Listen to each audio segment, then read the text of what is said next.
হযরত মাওলানা শাহ আবু নসর নেসারউদ্দিন আহমদ হোসেন সাহেব হযরত পীর সাহেবকে বক্তব্য রাখার জন্য অনুরোধ করছি।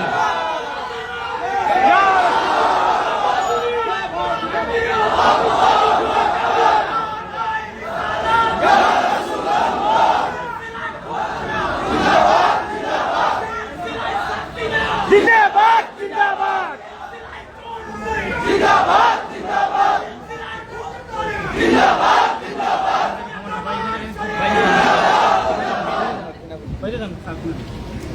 السلام عليكم ورحمة الله وبركاته. نحمده ونصلي على رسوله الكريم. أما بعد أعوذ بالله من الشيطان الرجيم. بسم الله الرحمن الرحيم. إن الله وملائكته يصلون على النبي يا أيها الذين آمنوا صلوا عليه وسلموا تسليما. اللهم صل على سيدنا ونبينا وشفينا وحبيبنا مولانا محمد صلى الله عليه وعلى آله وأصحابه وبارك وسلم. সকলে বের করে মহব্বত রুশি পড়েন। اللهم صل على سيدنا ونبينا وشفينا وحبيبنا مولانا محمد صلى الله عليه وعلى آله وأصحابه وبارك وسلم. اللهم صل على سيدنا صلى الله عليه وعلى آله وأصحابه. উপস্থিত আজকে এই চেতনায় বালাকোট দিবস উপলক্ষে অর্থ মজলিসের সম্মানিত সভাপতি সাহেব, আরো উপস্থিত আছেন আমার শ্রদ্ধেয় ফুলতলীর মরহুম হযরত পীর সাহেব রহমাতুল্লাহ আলাইহি সাহেব যারা মুফতি সাহেব হুজুর, আরো উপস্থিত আছেন সোনাকান্দার দরবার শরীফের পীর সাহেব কেবলা, আরো অন্যান্য দরবার শরীফের পীর সাহেব যারা উপস্থিত আছেন, হযরত উলামায়ে কেরাম।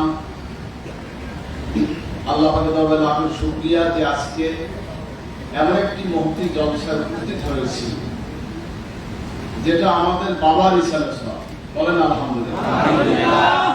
যিনি আমাদের বাবার সমতুল্য, আমাদের পীর, আমাদের মুর্শিদ, শহীদে বালাকোট হযরত সৈয়দ আহমদ শহীদ বেদবী রহমাতুল্লাহ আলাইহি, যিনি এই 5ই মে বালাকোট প্রান্তরে শিখদের বিরুদ্ধে যুদ্ধ করে অকাতরে জীবন দিয়েছেন, শহীদ হয়েছেন। শাহাদাতে বালাকোটের দিবসে আল্লাহ পাক আজকে আমাদেরকে একত্রিত করেছেন। মহান আল্লাহ পাকের দরবারে শুকরিয়া আদায় করছি আলহামদুলিল্লাহ। আলহামদুলিল্লাহ। আসলে আজকে অনেকগুলো প্রোগ্রাম, রেগুলার প্রোগ্রাম রয়েছে এবং আমরা গিয়েছিলাম, এবার তুরস্ক সফরে গিয়েছিলাম। আমাদের ফুলতলীর মরহুম পীর সাহেব রহমাতুল্লাহ আলাইহি নাতি আমার শাহান সাহেব, তিনি আমাকে অনুরোধ করেছেন প্রোগ্রাম আসার জন্য। আমি তার কথা ফালাইতে পারিনি, কারণ বিষয়টা হচ্ছে এটা তো আমাদেরই মজলিস, ঠিক কিনা বলেন? আকীদাগত ভাবে, মস্তকগত ভাবে আমরা সবই এক, অভিন্ন। কারণ সৈয়দ আহমদ শহীদ বেদবী রহমাতুল্লাহ আলাইহি থেকে দুইটা ধারা, একটা হচ্ছে জৌনপুরি সিলসিলা আর একটা ফুরফুরা সিলসিলা। হিসাব করলে সবাই আকীদাগত ভাবে, মানহাজগত ভাবে আমরা সবাই এক। যাই হোক, আজকে বালাকোট দিবসে আমরা এখানে উপস্থিত হয়েছি। আজকে আমি একটা কথাই বলতে চাই, বাংলাদেশের যে বর্তমান প্রেক্ষাপট, সারা পৃথিবীর যে পরিস্থিতি, তার মধ্যে আল্লাহ পাক এই দেশটাকে যে এখনো রেখেছেন, এটাই আল্লাহ তাআলার শুকরিয়া। বলে আলহামদুলিল্লাহ। আগামীতে দেশটা যেন স্বাধীন হবে, স্বাধীনতার সার্বভৌমত্ব আল্লাহ পাক রক্ষা করেন এবং এদেশে দ্বীন ইসলাম নিয়ে, হক তরিকা, হক সিলসিলা নিয়ে আমরা থাকতে পারি। এজন্য ঐক্য দরকার। এই দরকার আছে কি নাই? যদি ঐক্যের মাঝে মুনাফিক প্রবেশ করে, তাহলে কিন্তু ঐক্য আমাদের ভেঙে দিবে, ঠিক কি না? এজন্য জৌনপুর সিলসিলা, ফুরফুরা সিলসিলার মধ্যে কিছু মুনাফিক আছে কি নাই? এজন্য এগুলো আমাদের লক্ষ্য রেখে ঐক্য প্ল্যাটফর্ম দাঁড় করাতে হবে এমন ভাবে যাতে করে এর মধ্যে কোন রকম ইঁদুর ঢুকতে না পারে। ঘরের ইঁদুর বান কাটলে ঘর থাকে না, ঠিক কিনা বলেন? এজন্য এগুলো চিহ্নিত করতে হবে, আমাদেরকে সতর্ক থাকতে হবে। এটা মুসলমানদের দেশ, বাংলাদেশের পীর আউলিয়া ইকরামের দেশ, ঠিক কিনা বলেন? এদেশে অন্য কেউ মাথা উঁচু করতে পারবে না। যারা মুসলমান, যারা আউলিয়া ইকরামের হিতাকাঙ্ক্ষী, তাদের হাতেই থাকবে আগামীর বাংলাদেশ ইনশাআল্লাহ, ঠিক কিনা?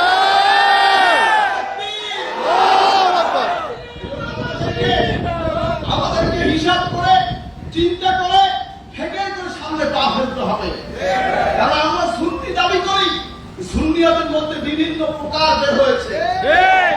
হাজরিন, আমরা সুন্নি সাইয়েদ আহমদ শহীদ বেরলভী রহমাতুল্লাহ আলাইহির তরিকা আদর্শে যেই তরিকা আমাদের শিক্ষা দিয়েছেন সেই অনুযায়ী শরীয়তে সুন্নি আমরা, ঠিক কিনা বলেন? আমরা বেদাতে সুন্নি নয়। আমরা কবরে গম্বুজ করে মাজারের সামনে কাপড় দিয়ে সেজদা দেওয়া এগুলো আমরা গ্রহণ করি না, ঠিক কিনা বলেন? আমি খুব করি শাহ সাহেবকে প্রস্তাব দিয়েছিলাম যে যারা সাইয়েদ আহমদ শহীদ বেরলভীর অনুসারী হোক, আহমদ রাজা খান বেরলভীর অনুসারী হোক, যে যারই অনুসারী হোক, আমরা তো মুসলমান, ঠিক কিনা বলেন? যেহেতু আমরা মুসলমান, যাদের মধ্যে ভুল আছে, ত্রুটি আছে, আমরা তাদেরকে কাছে ডাকি, বসি, তাদের ভুলগুলো আমরা চিহ্নিত করি, তাদেরকে প্রস্তাব করে যেগুলো সংশোধন করো। আমার যদি ভুল থাকে আপনি আমাকে ধরাই দেবেন, আপনার যদি ভুল থাকে আমি আপনাকে ধরাই দেব, কিন্তু ঐক্য থেকে আমরা বিনষ্ট হব। এটা আমার প্রস্তাব। ইনশাআল্লাহ আমি এই নিয়ে আগামীতে কাজ করব, আপনারা আমার সাথে থাকবেন ইনশাআল্লাহ। দেখতে চাই না, দেখবেন আমরা দুর্বল জাতি নই, আমরা দলীয় রাজনীতি করি না, তাই নয় যে আমরা ইসলাম চাই না। বাংলাদেশের রাষ্ট্র ধর্ম ইসলাম বলেন, শুক্রবার ছুটির দিন বলেন, রেড ক্রিসেন্ট বলেন, সাসিনার স্টেজে আমার দাদা হুজুরকে রহমাতুল্লাহর প্রস্তাবে তৎকালীন শাসক বর্গকে নির্দেশ করে অনুপ্রেরণা দিয়ে সে আইনগুলি তারা সংশোধন করেছিলেন। বিসমিল্লাহির রহমানির রহিম। প্রেসিডেন্ট জিয়াউর রহমান সাহেব তিনি এই সংসদের দক্ষিণ প্লাজায় ওলামায়ে কেরামদেরকে নিয়ে মিটিং দিলেন। দাদা হুজুরকে সেখানে ছিলেন। দাদা হুজুরকে প্রস্তাব দিলেন, প্রেসিডেন্ট সাহেব আপনি কি বলে খানা খান, কি বলে কাজ শুরু করেন? বললেন হুজুর বিসমিল্লাহ বলে শুরু করি। দেশ পরিচালনা করবেন কি বলে? হুজুর বিসমিল্লাহ বলে। আজ থেকে দেখুন সংবিধানে বিসমিল্লাহির রহমানির রহিম। হাজির ভাইরা আমার, ৪,৫০০ আলিয়া মাদ্রাসা প্রতিষ্ঠা করেছেন। বাংলাদেশ সরকার থেকে গোল্ড মেডেল অ্যাওয়ার্ড দিয়েছেন। অ্যাওয়ার্ডের জন্য কি আমরা মাদ্রাসা করেছিলাম নাকি? একমাত্র আল্লাহর জন্য। এটা ইসলামী শিক্ষার স্বীকৃতি। এটা আপনাদের সকলেরই গৌরব। সাইয়েদ আহমদ শহীদ বেরলভীর অনুসারী সকলেরই এটা গৌরব, ঠিক কিনা বলেন? আপনি একটা অবদান রাখবেন, এটা আমাদের গৌরব। আমাদের দরবার থেকে অবদান রাখবে, আপনাদের গৌরব। হযরত ফুলতলি সাহেব রহমাতুল্লাহ আলাইহি যখন আরবি বিশ্ববিদ্যালয় ইস্যু আসলো, তখন তিনি সিলেট থেকে লক্ষ লক্ষ মানুষকে ঢাকায় লং মার্চ করেছিলেন। এভাবে করে আউলিয়া কেরাম, মুজতাহিদিন, সালিহিন বাংলাদেশে বিভিন্ন প্রেক্ষাপটে ইসলামের জন্য, দ্বীনের জন্য তারা কাজ করেছেন। ইনশাআল্লাহ ভবিষ্যতেও আমরা যে সমস্ত দরবার রয়েছি যেভাবে সম্ভব, কারো ক্রেডিটের জন্য নয়, ইসলামের জন্য। কিসের জন্য বলেন? কিসের জন্য? ইসলামের জন্য আমরা কাজ করব। আজকের এই পণ হবে, এই প্রতিজ্ঞা হবে, আগামীতে আমরা কাজ করব, এক হয়ে ইসলামের জন্য কাজ করব। কে কে করবো? নারে তাকবীর। কারণ বাংলাদেশে বিভিন্ন রকম ইসলামী দল আছে, আছে কি নাই? আছে। তারা তাদের মতো করতেছে, করুক না, অসুবিধা কি? করুক না। আপনাদের একদিন বলেছিলেন, আপা হুজুর রহমাতুল্লাহ আলাইহি যখন পালাকোট প্রথম অধিবেশন হয়, আপনাদের পক্ষে কিন্তু আমি এখানে হাজির হয়েছিলাম। আপনাদের স্মরণ আছে কিনা আমি জানি না। প্রথম সমাবেশে আমি আসছিলাম, এখানেই সমাবেশ হয়েছিল, মিটিং হয়েছিল। হাজরিন, এক সময় হুজুরের কাছে প্রশ্ন করলেন, হুজুর অমুক দল এই করছে, অমুক দল এই করছে, রাজনৈতিক দল, হুজুর আমাদের কাজ কি? আপনাদের বললেন, বাবা আমরা তো পরিবেশ, আমাদের মুরব্বীরা তো পরিবেশ করে দিয়ে গেছে। রাষ্ট্রধর্ম ইসলাম করছে, ছুটির দিন শুক্রবার করছে, রেড ক্রসে রেড ক্রিসেন্ট করছে, আরবি বিশ্ববিদ্যালয়ের প্রস্তাব এসেছে। হাজার কথা আপনি শুধু হয় নাই, এর আগের কথা। যাই হোক, এরপরে আপনার ৪.৫ আলিয়া মাদ্রাসা হয়েছে, আমরা তো মাঠ ঘুষাইয়া দিছি। এখন তারা একটু করুক না, অসুবিধা কি? আবার তখন লাগবে, তখন আমরা করবো। এখন আমাদের সময় এসেছে, এখন আমরা আবার মাঠে নামবো। বাংলাদেশকে দিন নিয়ে একটি ইসলামিক পুনর্গঠনের দেশ আমরা চাই, ঠিক কিনা বলেন?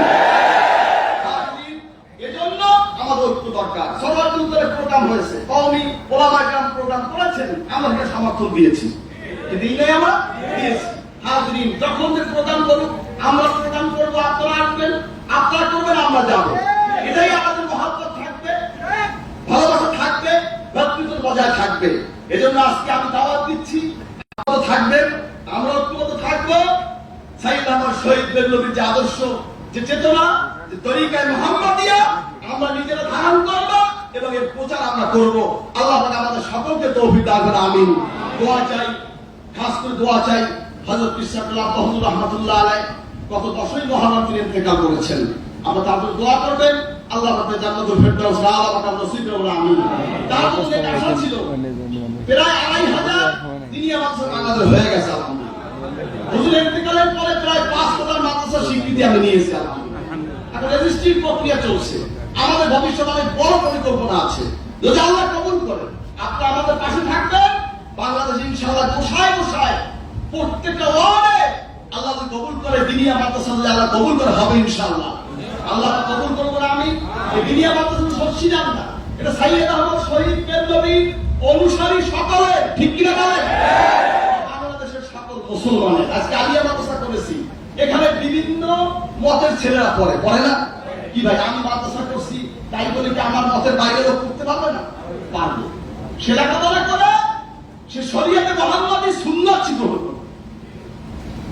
আমি মাদ্রাসা করছি সেজন্য আপনি যাবেন না, আপনি মাদ্রাসা করছেন সেজন্য আমি যাব না, এটা হতে পারে না।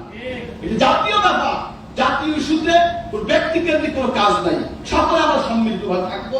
আল্লাহ পাক আমাদের সকলকে কবুল করবেন, আমিন। বলেন আল্লাহুম্মা আমিন। যাই হোক, দোয়া চাই, বিশ্বাস করে রহমত আল্লাহ দোয়া করবেন, তাদের থেকে আশা আল্লাহ কবুল করেন। ফুলতুলি সাহেব রহমতুল্লাহ আলাইহি তাদের আশা ছিল আল্লাহ কবুল করেন। বর্তমান ফুলতুলি হুজুর যিনি রয়েছেন, আল্লাহ তাদেরকে হায়াত দান করেন। আমার মুফতি সাহেব আছেন, আমার কবি সাহেব তিনি আসছেন, আল্লাহ তাদেরকে হায়াত দান করেন। দোয়া চাই। আমি সময় সংকটের কারণে আমি শেষ পর্যন্ত থাকতে পারলাম, এজন্য আমি দুঃখ প্রকাশ করছি। কারণ আমার আজকে রাতে বাড়ি যেতে হবে, কালকে আবার বাড়ি মিটিং করে আবার চাঁদপুর প্রোগ্রাম রয়েছে। এজন্য আমি দলের উপরে আছি। দোয়া করে আল্লাহ সুস্থ রাখেন, হায়াত দান করে দোয়া চাই। আজকের প্রোগ্রাম অনেক সার্থক, অনেক সুন্দর হয়েছে আলহামদুলিল্লাহ। যারা আয়োজন করেছে আমি সকলকে মোবারকবাদ জানাচ্ছি। আগামীতে এর চাইতে বড় মাঠ লাগবে ইনশাআল্লাহ। আপনারা কি চান? যদি আপনারা অন্য অন্য গ্রুপে সভাপতিদের প্রোগ্রাম করতে পারে, সাইয়েদ আহমদ শহীদ বেল্লবীর গ্রুপ কি পারবে না? কি আমরা কি এই সাহস রাখি? আমরা সকল ঐক্যবদ্ধ থাকবো ইনশাআল্লাহ। যে কোনো প্রোগ্রাম আমরা ঐক্যবদ্ধ সফল করবো, আল্লাহ পাক কবুল করে, আমিন। আর যারা এখানে উপস্থিত আছেন, আমার বীর ভাইরা আছেন, অন্য যারা আছেন, সবাই থাকবেন। অধিবেশন শেষ না হওয়া পর্যন্ত আল্লাহ পাক আমাদের সকল কবুল করুন, আমিন।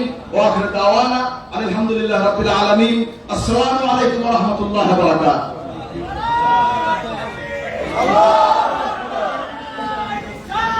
সরস্বতী মোবারকবাদ জানাচ্ছি ঐতিহ্যবাহী দরবার সাসিলা শরীফের বর্তমান পীর সাহেব হযরত মাওলানা শাহ আব্দুল সালাম আহমদ হুসাইন সাহেবকে তার অত্যন্ত চমৎকার দিক নির্দেশনামূলক এবং উজ্জীবনী বক্তব্যের জন্য সুপ্রিয় উপস্থিতি।